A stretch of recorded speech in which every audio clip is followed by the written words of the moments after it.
So for those of you who don't know me, my name is Valeria Contreras, and I am the Advocacy Director for A Plus Colorado.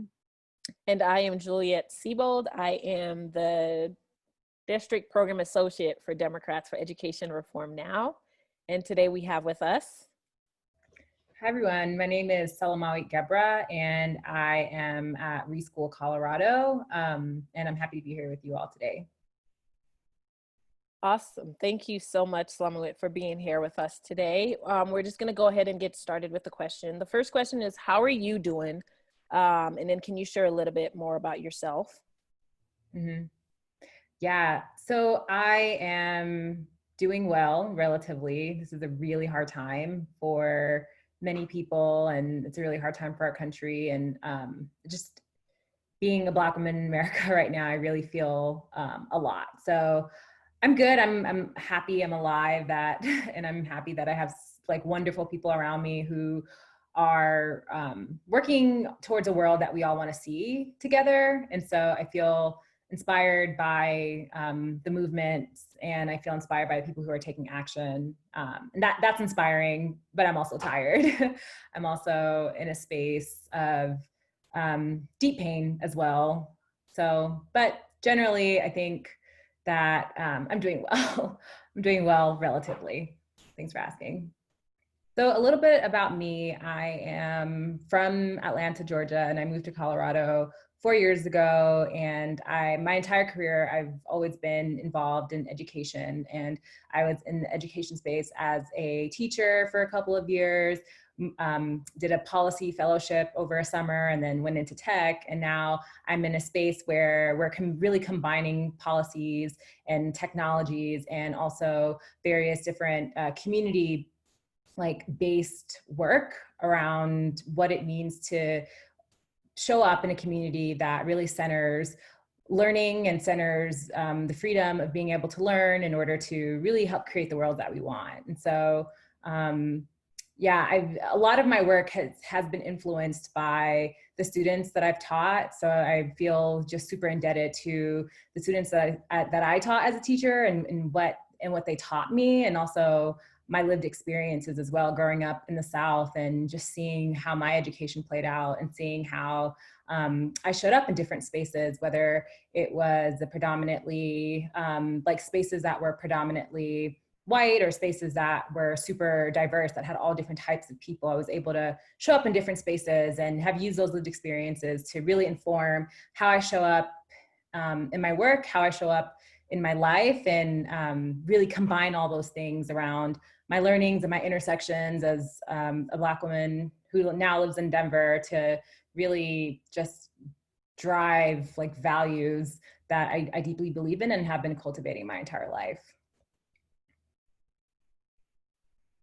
Thank you so much for sharing your truth, and I think bringing up really important things going on in this world right now that definitely need to be brought up in all spaces. So I thank you and I appreciate you for that. Continuing with questions, if you don't mind answering, what is Reschool? Let us know. I don't know if a lot of people know about it. I will be very transparent that I honestly just heard about it, and I am really interested to hearing more.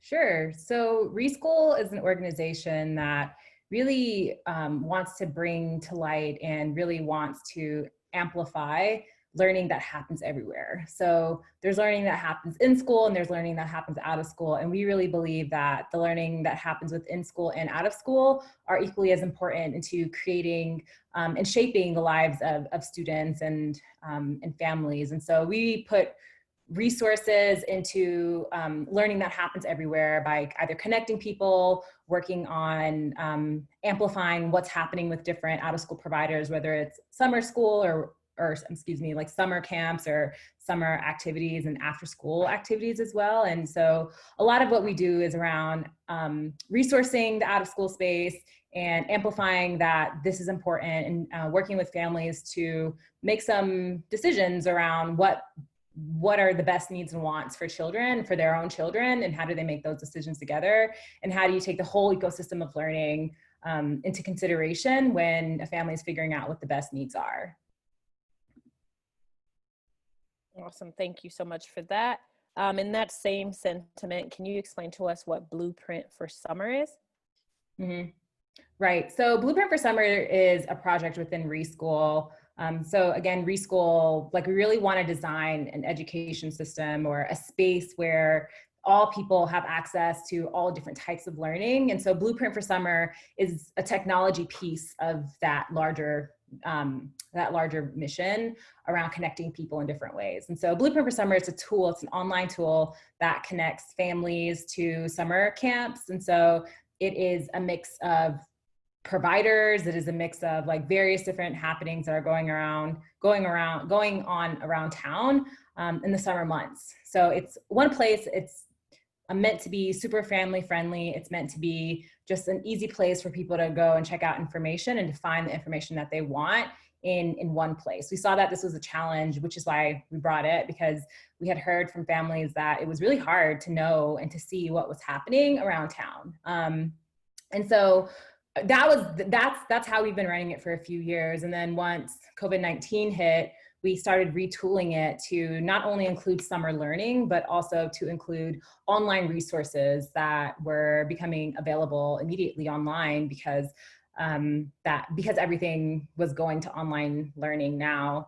And because families were operating in a COVID-19 learning space. And so I wanted to also provide a way for families to, again, have access to information in one place. Because the time that we started uploading online resources in general, like subscription kits or like links to different YouTube videos or whatever was happening around town and also nationally, at that time, there was a lot of information that was being dispersed in Google Docs. And so that was another challenge around what's an easy way to make this information accessible that is also user-friendly. So Blueprint for Summer, that's like the technology piece, but also a big component of Blueprint for Summer is that we have been resourcing a lot of providers with scholarship dollars to be able to provide more scholarship spots for students in the Metro Denver area. And so we have been able to, over the years, really invest in the work of providers and particularly investing in Black, Indigenous, people of color providers as well when it comes to seeking out groups to like really invest dollars in for summer. Mm-hmm. Nice, thank you for that. Just a follow-up question. The things that you all are resourcing and programs, are these like all for all students in all grades, or are there specific grades that you all promote? Mm-hmm. Yeah, so it's for everyone. It is everything that we find that is an activity or an enrichment type of program that is available to kids from pre-K to young adults who are in high school. And so, yeah, it's everyone. There's no like specific area that we focus on. We want to be as inclusive as possible. And so we try to put everything that we find on there. Awesome. So it seems like Blueprint for Summer is like a central place that people can get resource from. Is that my understanding? Yeah, so the idea is that you can learn more about activities that are available to you as a family member who is looking for something for their child, or if you are someone who wants to go explore learning for yourself, you can go on there as well. So yes, it has resources on there. Okay, awesome. So is there a cost for families or students to take advantage of it?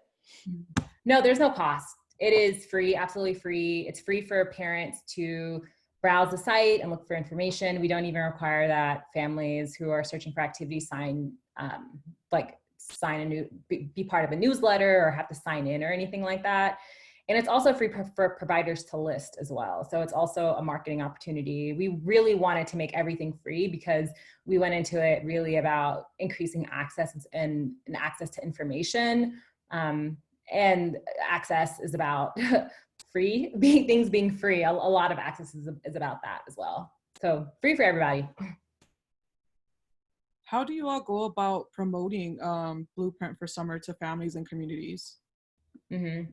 Yeah, so a lot of our promoting had been through schools.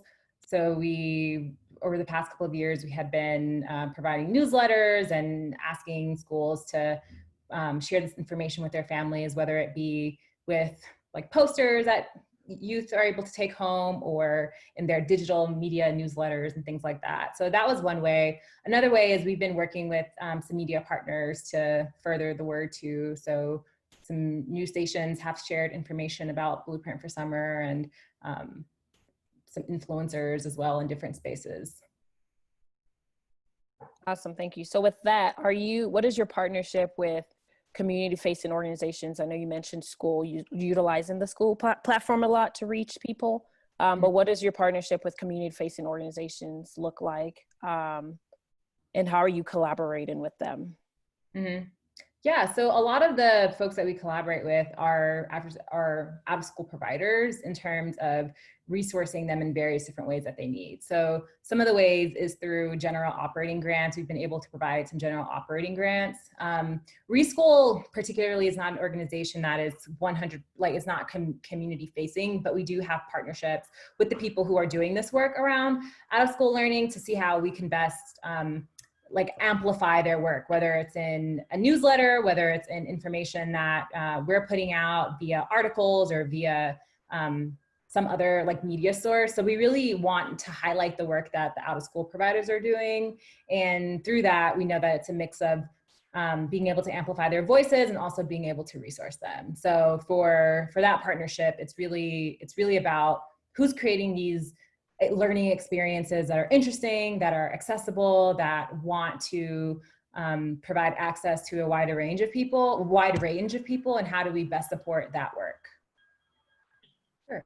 For our listeners and viewers who want to learn more about Reschool or Blueprint for Summer, can you share how they can go about that, and maybe a little bit more about like the process for families to be able to access this resource? Sure. So to access Blueprint for Summer, you can go to our website at blueprint4.com/co.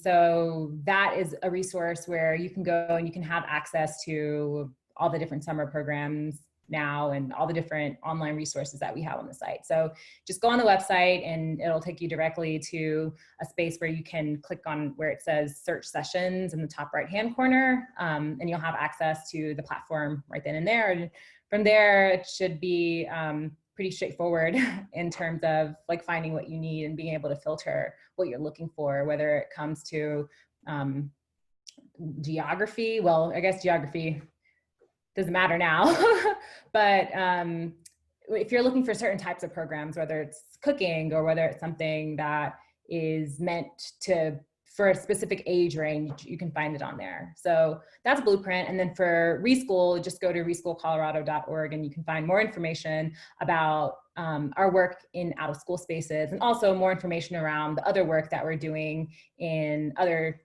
areas and some of our other projects as well. And for our non-English speaking families and community members, is this information available in other languages? Yes, so Blueprint for Summer, it is translatable into other languages. So once you go into the site and you click into the platform, in the top left-hand corner, you'll see opportunities for the site to be translated. Mm-hmm. Awesome, awesome. Well, thank you so much, Selamawit. I'm super excited, and I hope that families and community partners take advantage of this opportunity just to continue to educate kids, as you talk about like learning happening outside of school and in school. I hope that we can all kind of come to that and contribute to that as well. So thank you so much for your time. We really enjoyed talking to you. Yeah, thank you. Thanks for having me. Thank you for your time. I hope everyone has a great day and a great week. Yay, we did it.